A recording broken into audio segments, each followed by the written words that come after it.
exercitei, Senhor, antes de saber. Teu amor me chamou, mesmo sem entender. Nas profundezas da alma, um vazio senti, até que tua luz, enfim, me preencheu aqui. Direste-te, ó meu Deus, com todo o meu ser, desde o primeiro alvorecer até o findar. Teu amor é a rocha, meu eterno prazer. Em teus braços encontro meu lar. Direste-te, amém.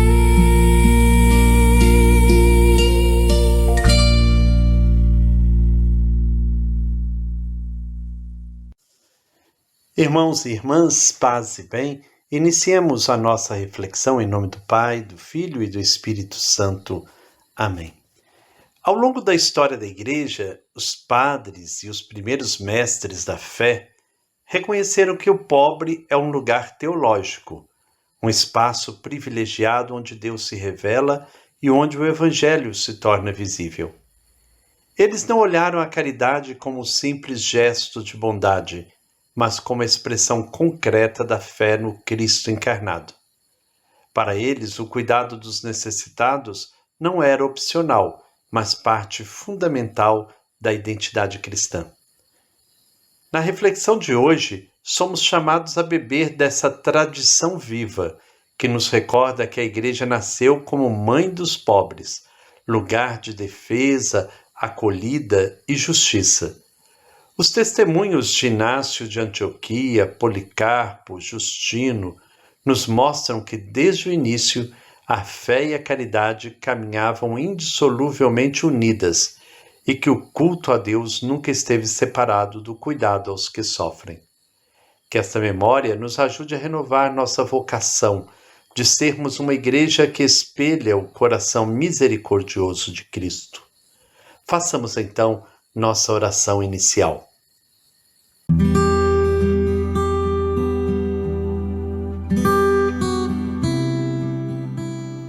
Senhor Jesus, que escolhestes viver entre os pequenos e revelastes nos pobres o vosso próprio rosto, nós vos pedimos a graça de entrar neste estudo com coração aberto e humilde. Que cada palavra lida desperte em nós o desejo sincero de compreender mais profundamente o mistério do vosso amor preferencial pelos últimos.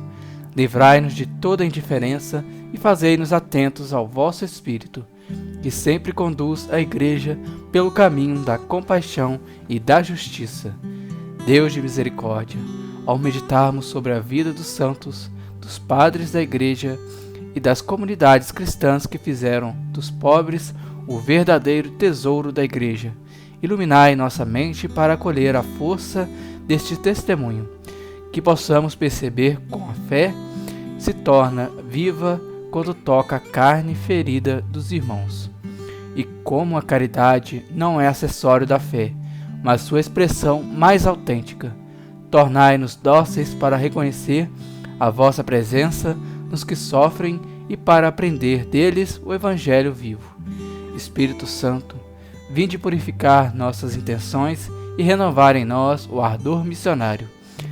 Que este estudo nos leve a uma conversão mais profunda, a uma vida mais desprendida e a um amor mais concreto pelos pobres, pelos enfermos e por todos os que carregam pesos ocultos. Dai-nos a coragem de viver uma fé que se traduz em serviço, partilha e cuidado, para que a Igreja, por nossas mãos e escolhas, seja sempre sinal visível do reino, que começa entre os mais vulneráveis. Amém.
Hoje, o texto que nos ilumina são os parágrafos 39 e 40 da Dilexit.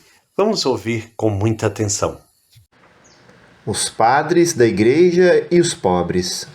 Desde os primeiros séculos, os padres da Igreja reconheceram no pobre um acesso privilegiado a Deus, um modo especial para o encontrar. A caridade para com os necessitados não era compreendida como simples virtude moral, mas como expressão concreta da fé no Verbo encarnado. A comunidade dos fiéis, sustentada pela força do Espírito Santo, encontra-se enraizada na proximidade aos pobres, que nelas não são um apêndice, mas parte essencial do seu corpo vivo. Santo Inácio de Antioquia, por exemplo, estando a caminho do próprio martírio, exortava os fiéis da comunidade de Esmirna a não descuidar o dever da caridade para com os mais necessitados, alertando-os a não proceder como os que se opunham a Deus. Considerai aqueles que têm opinião diferente sobre a graça de Jesus Cristo, que veio até nós. Como eles se opõem ao pensamento de Deus, não se preocupam com o amor, nem com a viúva, nem com o órfão, nem com o oprimido, nem com o prisioneiro ou liberto, nem com o faminto ou sedento. O bispo de Esmirna, Policarpo, recomendava precisamente aos ministros da igreja o cuidado dos pobres. Os presbíteros também sejam compassivos, misericordiosos para com todos.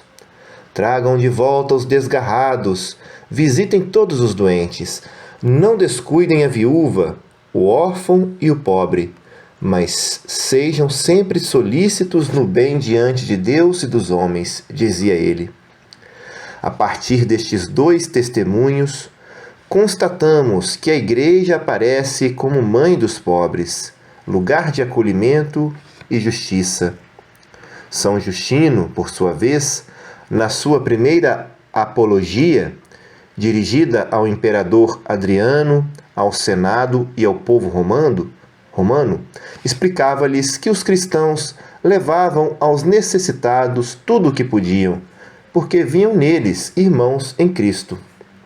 Ao escrever sobre a Assembleia de Oração no primeiro dia da semana, destaca que no centro da liturgia cristã não se podem separar o culto a Deus da atenção aos pobres. Com efeito, num determinado momento da celebração, os que possuem alguma coisa e queiram, cada um conforme a sua livre vontade, dão o que bem lhes parece, e o que foi recolhido se entrega ao presidente. Ele o distribui a órfãos e viúvas, aos que, por enfermidade ou outra causa, estão necessitados, aos que estão nas prisões, aos forasteiros de passagem. Numa palavra, ele se torna o provisor de todos os que se encontram indigentes. Assim, testemunha-se que a Igreja nascente não separava o crer do agir social. A fé que não vinha acompanhada do testemunho nas obras, como tinha ensinado São Tiago, era considerada morta.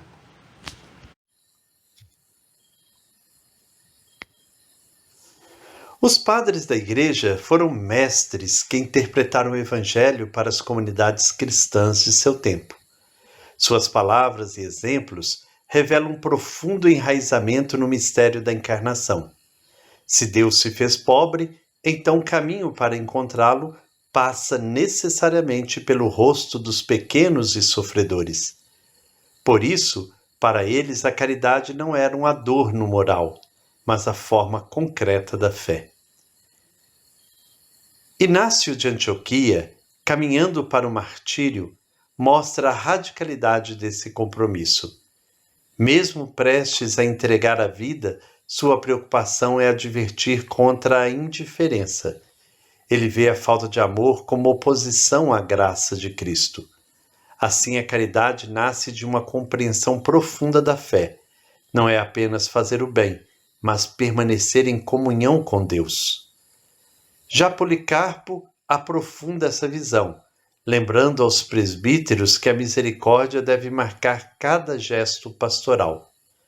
Para ele, visitar doentes, acolher viúvas e órfãos, buscar os afastados, tudo isso não é tarefa secundária, mas expressão da imagem do Cristo bom pastor.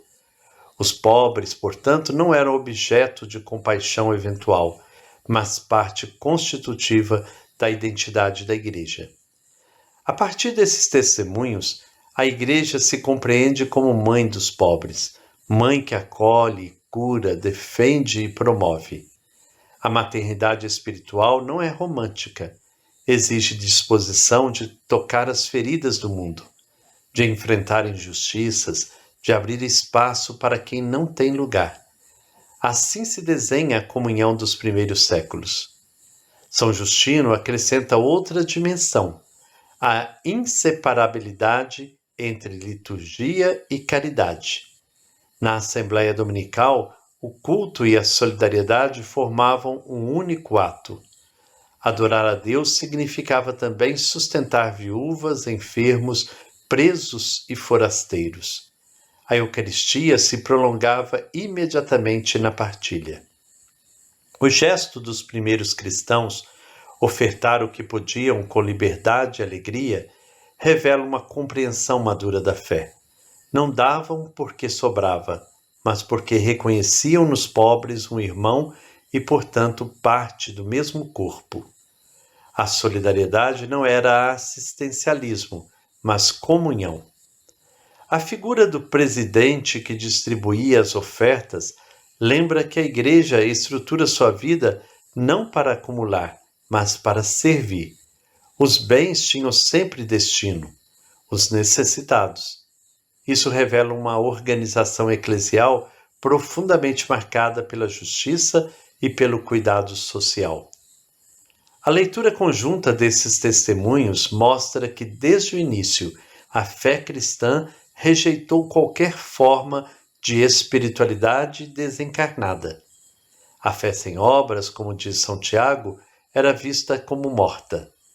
A Igreja somente é fiel a Cristo quando suas celebrações se traduzem em gestos concretos de amor. Hoje, esses ensinamentos são um convite a examinar nossas práticas. Muitas vezes vivemos uma fé individualista, distante da vida real dos pobres. Os padres da Igreja nos lembram que a conversão cristã inclui o coração, mas também o bolso, o tempo, as prioridades e as relações. Retomar essa tradição viva é reencontrar o Evangelho em sua pureza. Os pobres continuam sendo lugar de encontro com Deus, e a caridade permanece sendo a expressão mais bela e mais verdadeira da fé em Cristo. Neles, a Igreja descobre sua missão e a sua identidade.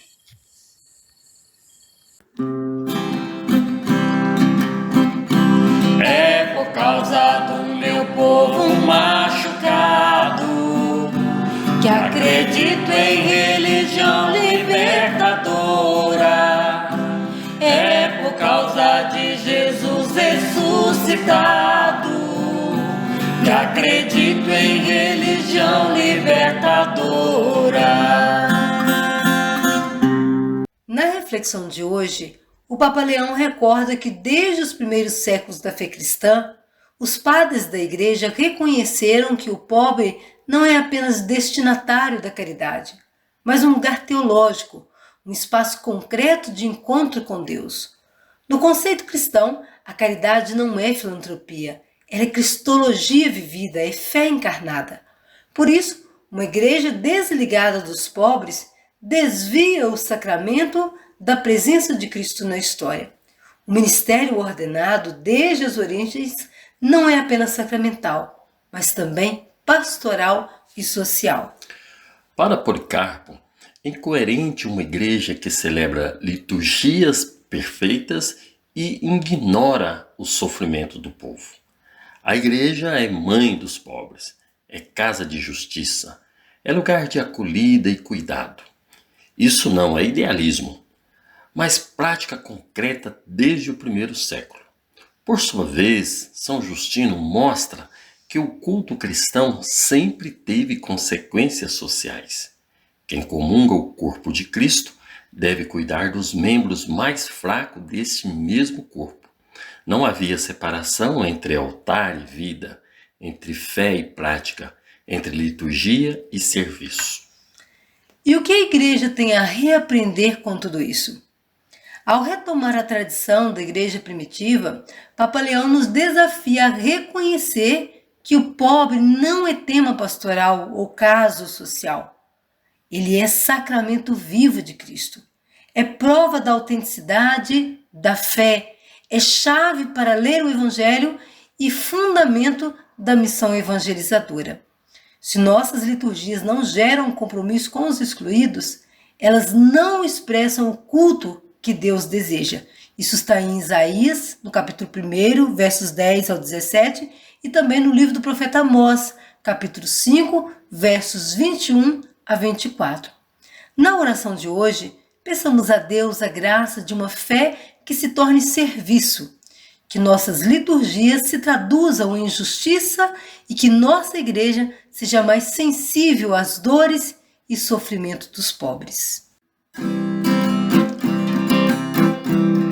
Javé, o Deus dos pobres, do povo sofredor, aqui nos reuniu para cantar o seu louvor, para nos dar esperança e contar com sua mão na construção do reino, reino novo, povo irmão.